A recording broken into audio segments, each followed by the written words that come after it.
You're listening to Civic Media. You can tune into any of our live shows on any radio station across the state with the Civic Media app. Find us in your phone's app store and listen anytime, anywhere.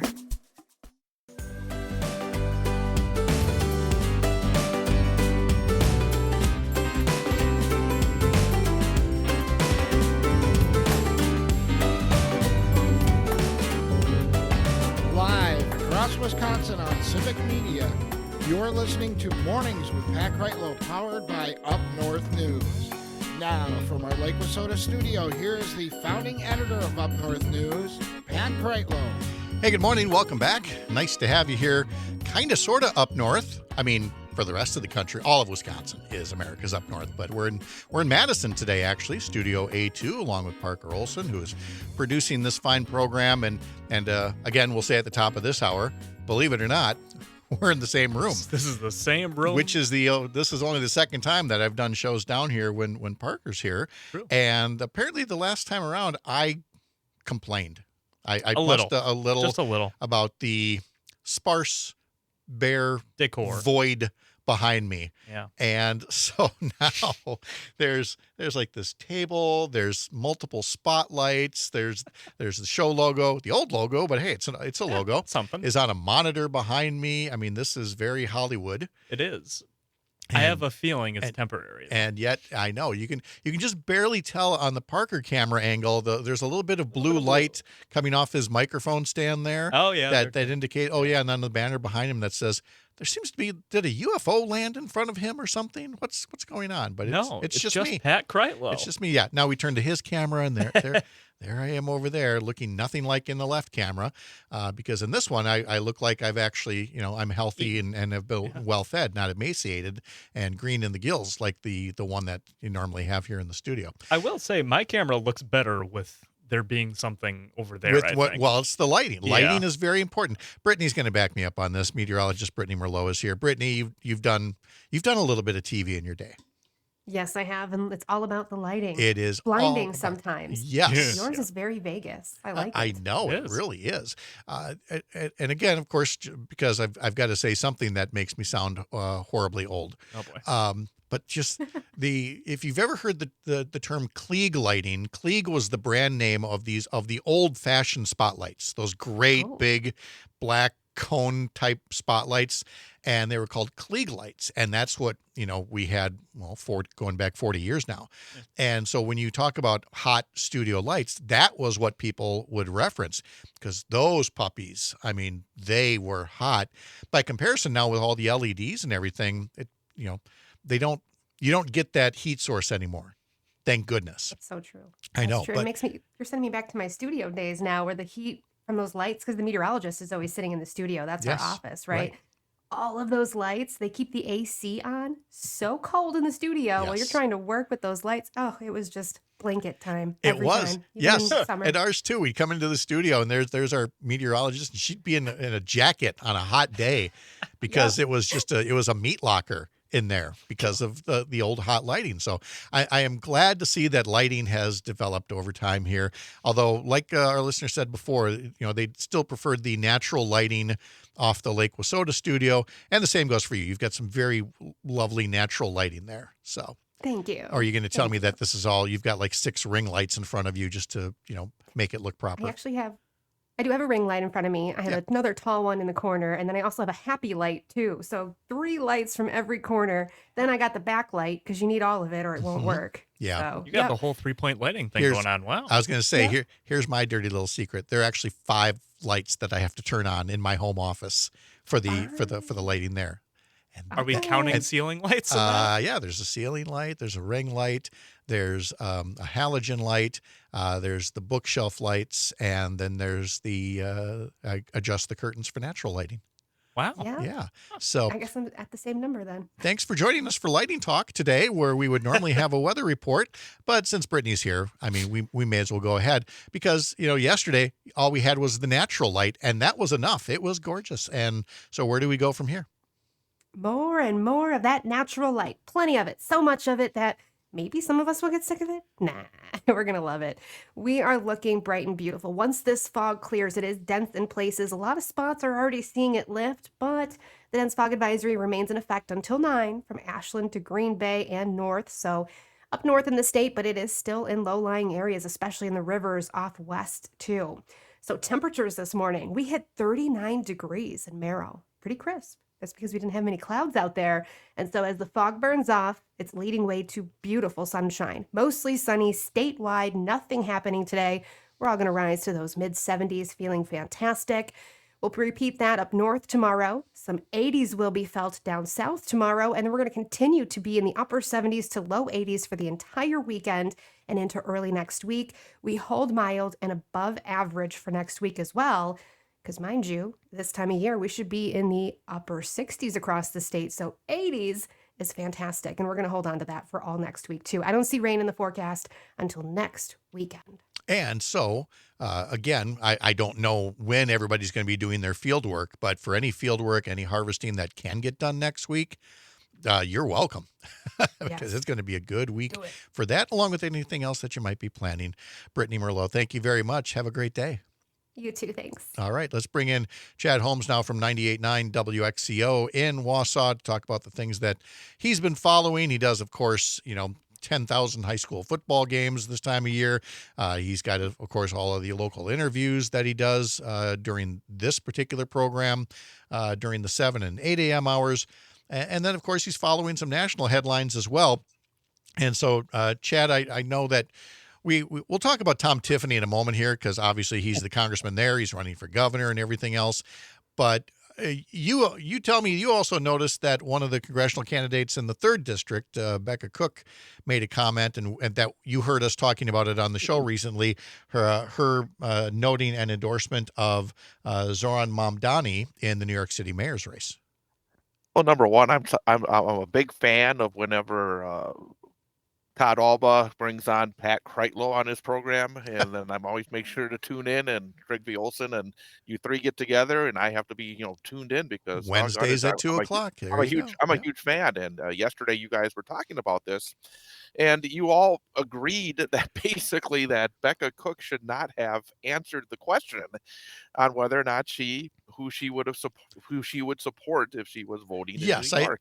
I went under the supposition that it was a question designed to bait you, that there is no right answer. So try to come up with the least wrong answer because you're being baited and don't take the bait. So that was my premise to say you don't have to answer it. So but you do not agree. Here. I have a different premise on a couple of different ways of looking at it. Number one is I think the idea of, and I heard, I don't know, I think it was maybe you or Trigby talking about, instead of answering it that way, is that you would, I care about who's the mayor of Toma or La Crosse. Yeah, whatever it may be. Number one, I think at this point we need folks who are willing to answer the questions and not play the consultant games. That was my first thought. It sounded like this is the kind of answer that a consultant would give you. And basically, my opinion is that the consultants for the Democratic Party have run the party into a ditch and made a bunch of people that are sounding like robotic candidates. And we hear all the time about the right kind of language or in terms of how Democrats should be running. And I think we're running these candidates around in circles when we should be looking for the bulwarks of this world right now. That if there's one thing that MAGA has proven is that they can go as far right as possible if people seem to think that in some way they're being authentic. And yet here, in this case, that's one part of the answer. And then the second part, for somebody like myself, and I've said it to you, that Becca Cook, the first thing that pops into my mind, what is the first thing that pops into my mind? What have I told you before? The commercial with her in the middle of the road. Yes, exactly. And basically, my thought was when I hear people saying, "Oh, she should avoid answering the question and she should give the consultant response," my first thought is, well, then you may as well dust off the old middle of the road commercial and put that back on, because that's exactly what it would have implied to me. I found that she answered it straightforward as something that was very surprising, number one. And number two, it gave me more of an appreciation for her and for folks like myself, maybe that are not from the mushy middle, that, and I'm going to be maybe a little bit elbows out here, that the Lincoln projectization of the Democratic Party. Ooh, I okay. think that we have to be thinking a little bit more about the people that bring the passion to the party and not go after people that may or may not vote in the end anyways. Because I go back to last year. There were a lot of folks, I would say, from that wing of political thinking that thought, holy cow, this was the most wonderful thing that we ever saw when Liz Cheney and Kamala Harris came to Wisconsin and campaigned. Mhm. In the end, how many votes did that get? Not many. Because the people that were already voting for Kamala were voting for Kamala. The people on the other side of the aisle looked at Liz Cheney as a traitor to the party. I don't think that running as for the mushy middle is, number one, the smart way to run, and I don't think it's a successful way to run. And that's just my opinion. Again, I just Yeah. think that we need to grasp the energy in order to beat the energy that is out there. We can talk about Derek Van Orden and how horrible he is, but there are still a lot of people that will crawl on glass to vote for Derek Van Orden. Yeah. We need to have people that are willing to crawl on glass to vote for Becca Cook or whoever wins that Democratic primary. That's just my thought on, my first thought was, again, the consultants are out there telling us Yes. to be very moderate and to be trying to get to the middle. And I just don't think that's a winning strategy for Democrats in 2026. And I completely understand that. On its face, when both Todd and Trigby said, well, I think the right answer would be, I care who the mayor is in La Crosse or Toma. You'll recall that my answer really showed why I would not be a good candidate, because my answer would have been a very sincere one. Don't know, don't care. I'm running here. The last thing I care about is who's running for mayor in New York City. Can I ask you a question, though? Yeah. And I'm just generally from what you've seen around the country here when it comes to that particular candidate. Mm-hmm. Why is there such reticence for Democrats to endorse the Democratic nominee? Would we see anybody that is too conservative in the Democratic Party have all this hand-wringing to be able to say, I support the Democratic nominee for this important office? I just find that, again, there's this idea that somehow you can always be a little too far to the left, but you can never be too far to the right, whether within the Democratic Party or within the political system itself. That is a very valid point. And it's also why I would point people to upnorthnewswi.com, because the answer is the S word, that Zoran Mamdani embraces the term socialist. And there is now a socialist caucus in the Wisconsin legislature made up of 4 lawmakers, including Christian Phelps of Eau Claire.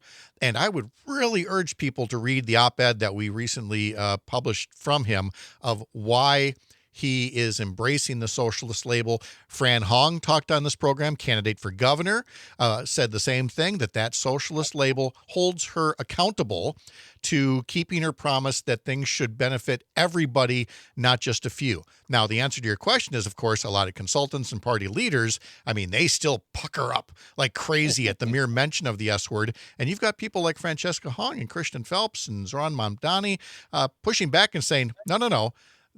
We're embracing these values, and they're doing just what you're saying, is be honest and fight for what you believe in.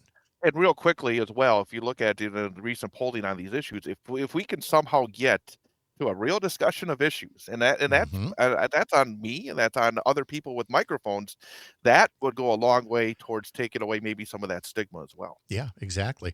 So there you go. Tony puts on YouTube, sneakily spicy Chad today. Chad Holmes, catch him on 98.9. All perspective. That's what we do around here, right? I know. It's our stock and trade.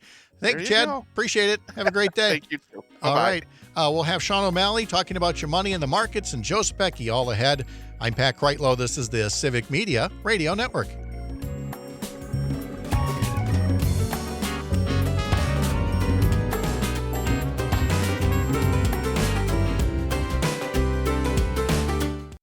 You're listening to Civic Media. Stay up to date on the latest news and information for your local community and Wisconsin by signing up for our free email newsletter. Visit civicmedia.us/email to get started.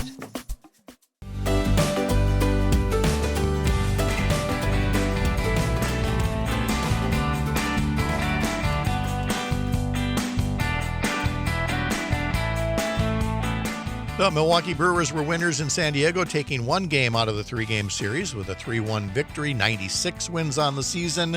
They have a chance to get to 99 wins if they happen to sweep Cincinnati this weekend at American Family Field, but Cincinnati is still in a dogfight for a wild card berth, so expect 3 very spirited games between the Brewers and the Reds starting Friday.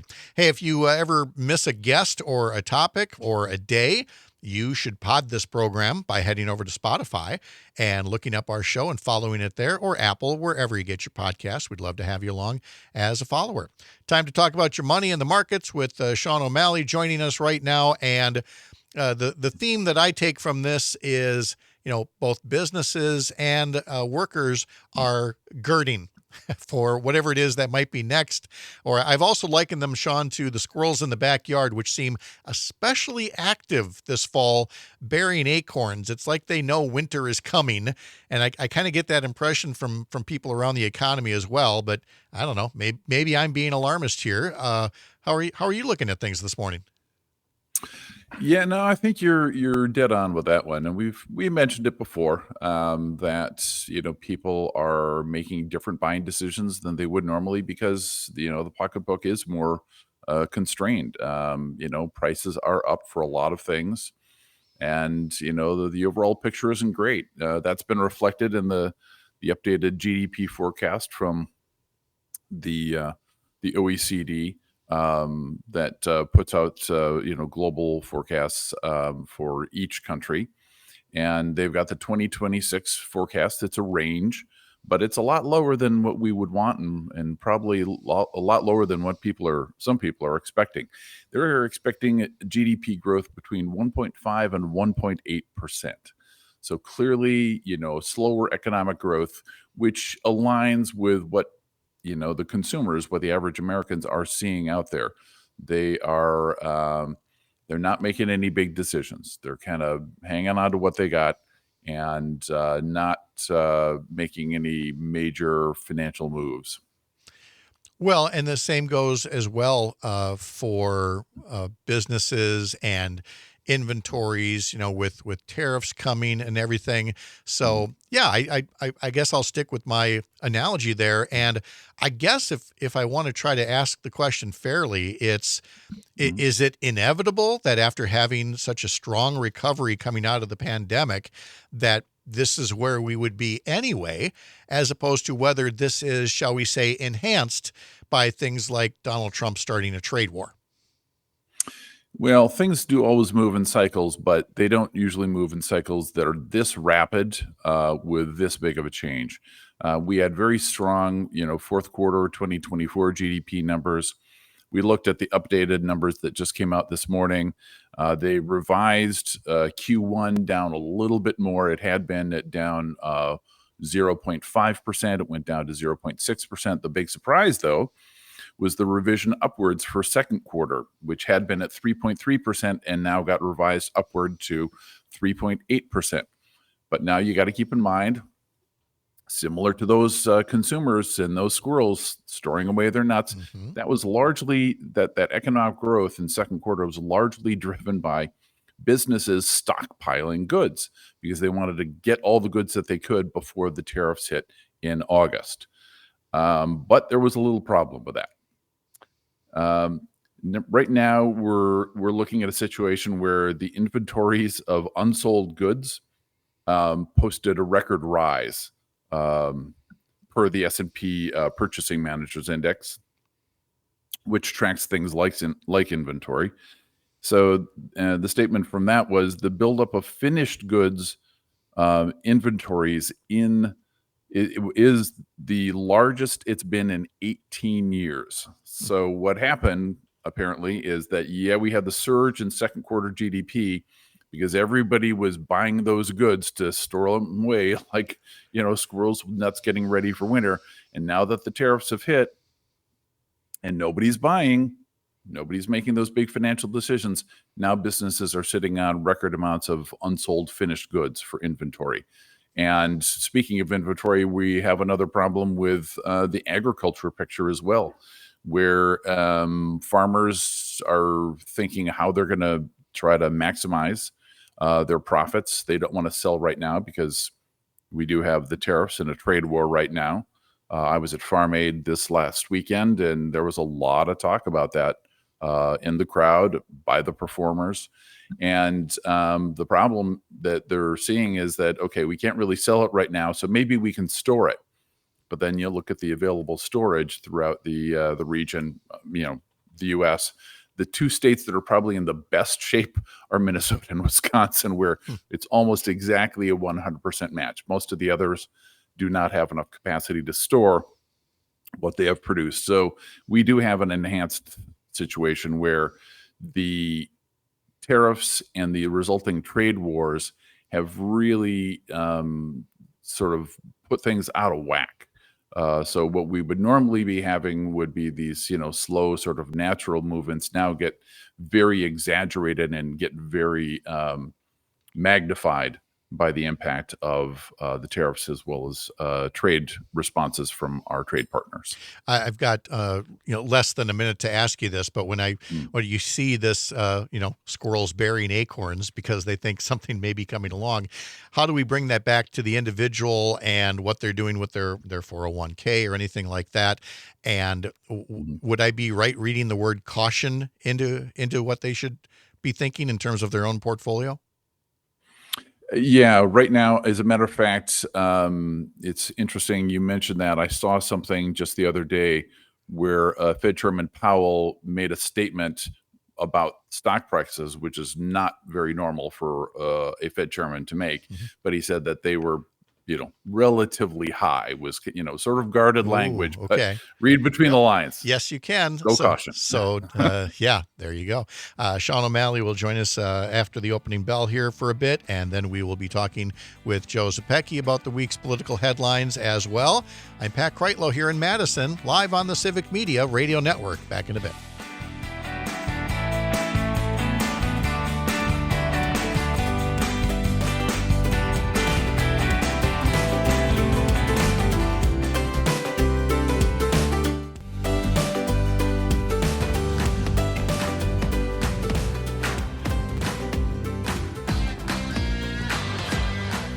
Welcome back, live from Madison Studio A2 here with Parker Olson producing in the same room together. It's hard to tell, but yes, we are here. It's an experience. It is an experience, yes. So we'll do that again, today and again tomorrow. Anyway, it's a Thursday morning, which means that on Friday morning, I will be starting to tease our question of the week in our Sunday morning newsletter. But this week's question is, who's to blame if there's another government shutdown, which could happen in the middle of next week? If you want to be among the first to see the question of the week and respond to it, sign up for our newsletter, upnorthnewswi.com. Let's talk about your money in the markets after the opening bell here with Sean O'Malley and then Joe Zepecki to follow in just a little bit. Our theme would be squirrels. Squirrels that are burying acorns. They sure are in my backyard. They're just going crazy. It's making me a little nervous about winter. We know that businesses have been stockpiling inventories, but what about employees? What about workers, job seekers, things like that? What kind of, are we seeing similar behavior, like a wariness of what may be yet to come in the economy? Yes, absolutely, Pat. Everybody is basically going for the safety play, is going for the known rather than the unknown. So what you're seeing is that the labor market is actually starting to freeze up. This is because fewer Americans are willing to quit their jobs, and hiring, of course, has slowed because there are fewer jobs to be had, which results in a labor market that overall has increasingly limited mobility. There's nobody trading one job for another. So everything's sort of just holding steady, kind of frozen, if you will. And all of this is kind of ironic because the job dissatisfaction rates among U.S. workers keeps rising, but they're staying put in their jobs because of the economic uncertainty. So they're making sure that they keep getting those nuts to, store away for wintertime, and they're not taking any chances. They're not taking any flyers on, let me start a new job. Let me leave my job and start a new business. There's just too much uncertainty to really feel like you can do that with confidence. How does that tie in, or does it tie in with some of the latest weekly initial jobless claims numbers? Yeah, the weekly initial jobless numbers were not horrible, 218,000. So it is moderating a bit, but we'll see what the full picture looks like when we're looking at the unemployment numbers. You still have just limited hiring going on. So even though, thank heavens, we're seeing fewer people file initial jobless claims, there are, and if the trend continues that we've seen the last several months, there's not going to be nearly enough replacement to keep the jobs picture growing. And it's been, as we've talked about several times before, very anemic for the last handful of months. Go bury those acorns, people. Sean O'Malley, thank you very much for the update on your money and the markets. Have a good start to the weekend. Thanks, Pat. You too. All right. Thank you very much. Let's bring in Joe Zepecki now to talk about some of the headlines of the week, which certainly include the aforementioned possible government shutdown, the entry of Tom Tiffany into the governor's race, and more. Joe, how are you today? I'm okay. Okay. Are you, much like talking to Melissa yesterday, we were talking about ragweed and seasonal allergies and things like that. Are you one of the people laid low by that? I would not ever describe myself as laid low, Pat. I'm pretty tough to lay low. But if you can hear my voice, I may not be operating at peak capacity today. Well, but that's different than being laid low. Yes, that's vocal capacity, his mental acuity, sharp as ever. So how would you welcome Republican Tom Tiffany to the 2026 Wisconsin governor's race? Come on in, Tom. The water's fine. This is a boon for Democrats. This guy is the immediate front runner for the Republican nomination. I don't know if you've heard, but Bill Berrien hasn't had the best week. No, he has not. People are beside themselves with a Congress that refuses to stand up to Donald Trump, who cannot legislate or govern. And when they do, one time in, what are we on here, 230 or 40 days of the Trump 2.0 presidency, what they do is, like Tom Tiffany, vote to add $4 trillion to the national debt, kick hundreds of thousands of Wisconsinites off health care, make it harder for rural hospitals to operate, all so they can give another handout to millionaires and billionaires. And Tom Tiffany and the Republican Party, in their infinite wisdom, go, I know what the people want. That. Okay, come on in, Tommy. And so in he is. And I mean, that's without even going, on his attempt to shift his position on women's reproductive health rights. I mean, the economic issues alone tell you that Tom Tiffany is not going to appeal to moderate voters. He's going to have to work really hard or scare them with something else. But, to be fair, I guess, if fair is the right word, Tom Tiffany's original state Senate district and his congressional district, those positions he has, they serve him well in those deep red districts. It's just that now he may be in for a bit of an awakening when it comes to trying to win a statewide race. Among the things that Congress has been derelict in, among the things that Tom Tiffany apparently can't be bothered to figure out while he's plotting his run for governor, is how to stop a tariff war that is killing farmers in his own district. Good luck selling soybeans right now. Farmers across Wisconsin are going, what the hell is happening? And Tom Tiffany and MAGA Republicans can't be bothered to put a check on this president's clearly illegal tariffs that are killing their ability to move goods to market. Listen, I understand. This is what I'll say to defend Tom Tiffany. I can understand why you wouldn't want to be in Washington, D.C. or serving in the Republican Congress right now. But good grief, man, do something. Your people in northern Wisconsin hired you to fight for them. And he can't be bothered to do that because it would annoy Donald Trump. And so I understand why he wants to get out of the swamp. but I don't understand what case he thinks he can legitimately make and say, this is when I stood up for my people. This is when I went to fight for our farmers.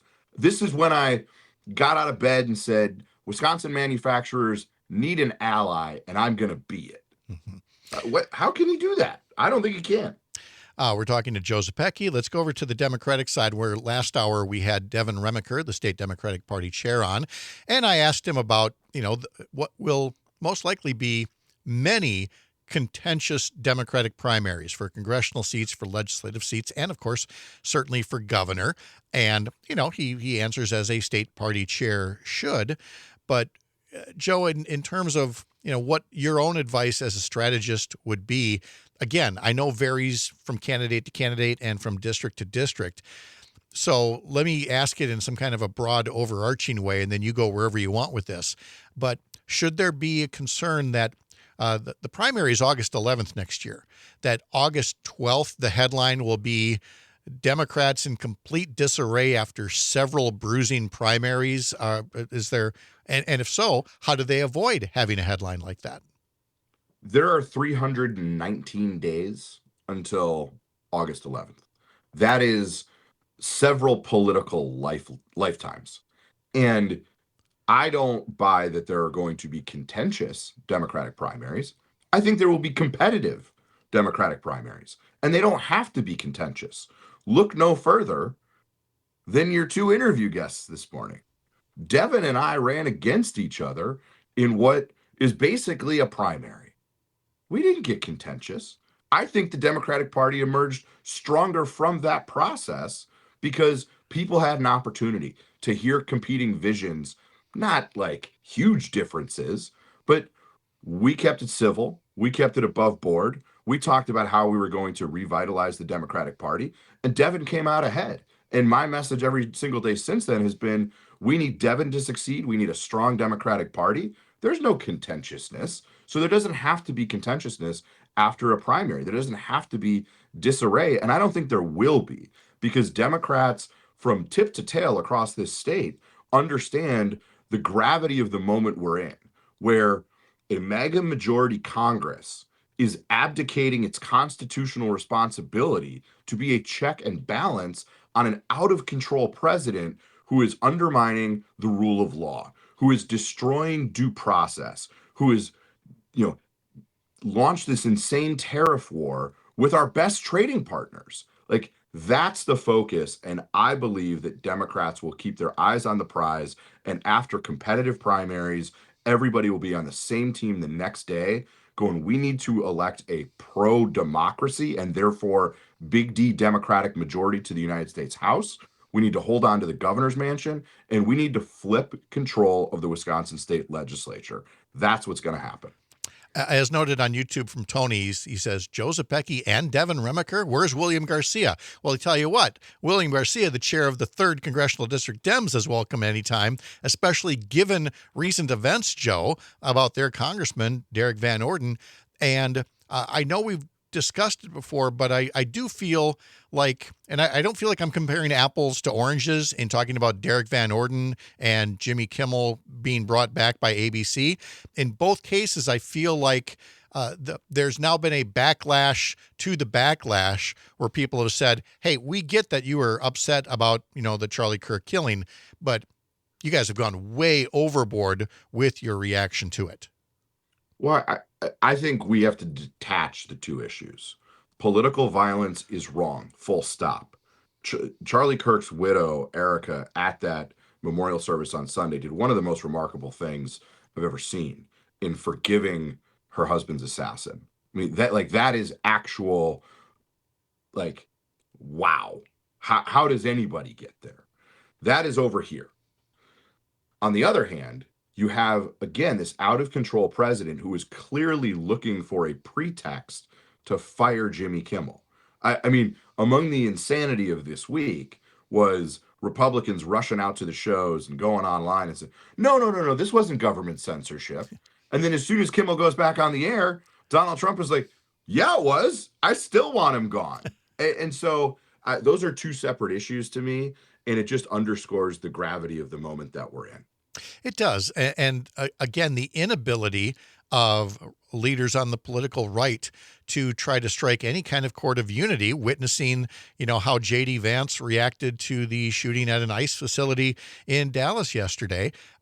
These are folks in Vance and Van Orden and Trump and others who quite seriously need to have to take their phones taken away, take that little tiny keyboard away, and maybe react like leaders and grown-ups. Yeah, J.D. Vance, the Vice President of the United States, he has access to information, and for him to rush out and ascribe a motive before any information is known is the height of irresponsibility.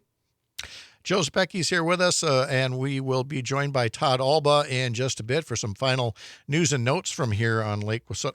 From here in Madison. Hey, it took you a while to get tripped up.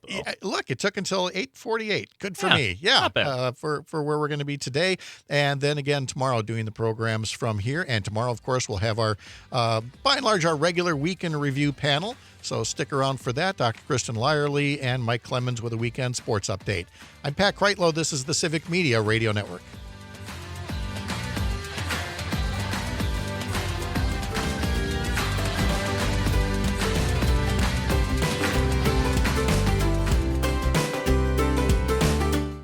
You're listening to Civic Media. Find the latest news, information, and archives of all your favorite shows on the Civic Media website, civicmedia.us.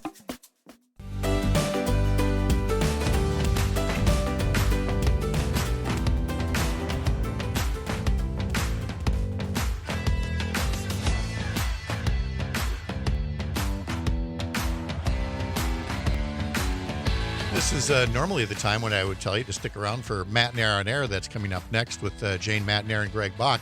And normally I would have in front of me something that would tell me about guests or anything like that. But hanging out here in Madison, having a good time with Parker, and it occurs to me, I didn't do that. I will tell you that on the Todd Alba show coming up later today, Dan Schaefer will be...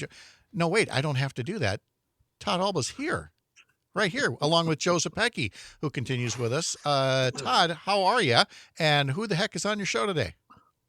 I'm well, gentlemen. Good to see you all. We have the great Dan Schaefer of the Recombobulation Area and Civic Media's political editor. I know Dan's going to want to talk politics, but I'm going to ask him his second love, which is there truly a connection of keeping Giannis Antetokounmpo there by signing his brother? So we'll be talking a little Bucks strategy. And, of course, the Crew back in town in Milwaukee for their final home game. The regular season, they have one game left to secure the number one overall seed in baseball, which would give them home field advantage at AmFam Field throughout the World Series. I don't want to jinx it, but that will be it. And then fingers there, yeah. I know. And then we've got Keegan Kelly from Cracked.com, entertainment writer on the ramifications of Jimmy Kimmel coming back to ABC and what that means for free speech and entertainment and all of us. And we'll pay tribute to Pat Kreitlow with talking about him grousing about the fact he has his old logo behind him. Oh, yes, I wasn't the one to put my own face on my logo. Well, that's true. I offered to put the current logo back there. No, I just put the Up North News one. We have an updated Up North News logo that I needed to get you, and I neglected to do that. So Joe Zbecki's here as well. Joe, you said you wanted to take a crack at our question of the week from our Sunday morning newsletter. Sign up at upnorthnewswi.com. Who is to blame if there's a government shutdown next week? Is it congressional Republicans who can't shoot straight? Is it Democrats who are being obstinate and a lot of Americans are going to hurt from a government shutdown? Or is it President Trump more so than congressional Republicans because Mr. Art of the Deal should be able to work something out? A lot of our answers have been, they want to pick A and C, which to me is like, no, you can't get away with that. Is it more on the congressional Republicans or is it more on Trump or is it the Democrats? Joe, where do you come down? It's on Republicans who control the White House, the Senate, and the U.S. House of Representatives. Democrats have like the tiniest little smidge bot of power in Washington. And what they are saying is, oh, you need just the tiniest little smidge bot of help to keep the government open? Great. We are prepared to deal. Here's the deal. We want you to stop healthcare costs from going even higher on 20 million Americans. And so if you would just do that one thing, which is probably to your benefit politically, then we'll get you the votes you need. And Republicans can't be bothered to say, yeah, that seems like a good trade. So clearly, it is not as simple as it's Donald Trump or congressional Republicans. It's the whole lot of them. The whole all schmear. all Democrats want is for 20 million people to not have to pay even more for healthcare next year, and Republicans can't be bothered. Give me a break. But if they don't do that, and if there is a shutdown and a lot of people do get hurt, the question, Todd Alba, becomes, I don't know, is the question whether a few Democrats cave to end the shutdown, or is the question when will a few Democrats cave to end the shutdown? As Todd Alba likes to say, what say you? I blame Bill Berrien because he's bringing back an old 1990s Bill Clinton strategy of triangulation. Not that kind of triangulation. No. So that's who I would blame. But no, I get, I really hope Democrats hold their ground. But I mean, Pat, you've been an elected official. I lost 2 primaries. I think when you're hearing from your constituents and they're saying we're not going to vote for you again unless you do something, quote unquote, that puts a lot of pressure on people. I would never second guess Joseph Pecky. I guess I would put a little bit more on Trump. I mean, after all, he's the guy who said, I alone killed immigration. I alone controlled the budget. If Donald Trump really wanted a budget passed and to save Americans from hurt, apparently he could do that. So I would put it back on him. Donald Trump will always shoot the hostage. I mean, he's even preparing for massive layoffs over and above what a shutdown would call for, Joe. So it is a fair question to you as well, is can Democrats in Congress hold the line so that public pressure eventually comes down against congressional Republicans and Trump? They need to. The economy is teetering right now. The last thing we need is a extended government shutdown. And if that's what happens, it is the fault of Republicans from one end of Pennsylvania Avenue to another. Now, will they get that successfully messaged that way? That finally becomes the trick. Todd, I know I'm sure you've mentioned it ad nauseum on your show, but Tom Tiffany entered the governor's race, and you and I have not talked about it here. Joe and I have both talked about how he does not have a record built for the moderate voter, and so he might have a tougher row to hoe than some other Republicans who could get in. But is that something that he can overcome with enough, funding and consultants and everything like that? I echo other people that said this is probably, if Trump decides to endorse Tiffany, probably the biggest gift Democrats could have in a general election. I've had the displeasure of being in the same room with Tom Tiffany when I worked with my old boss in the state Senate. He is not deep when it comes to understanding issues, and he goes to the lowest hanging fruit. You already saw some pretty hateful and easy things for a Republican to go after in a general election. And I agree with Joe and others that I just don't think that plays across the state of Wisconsin. And the last thing I'll say about it is he loves, and he keeps using it this week, he loves the phrase communist China. And anytime somebody says communist China instead of China, tells me it's right in line with what you said about being not particularly deep on the issues. Joseph Pecky, Todd Alba, thanks to both of you guys. Have a great rest of your day. Feel better, Joe. Have some tea. There you go. Some Brewers. That's right. We got that coming for us. Thank you. And thanks to all of you for joining us as well. I'm Pat Kreitler here in Madison. Back here tomorrow morning, 6 a.m. Have a great day.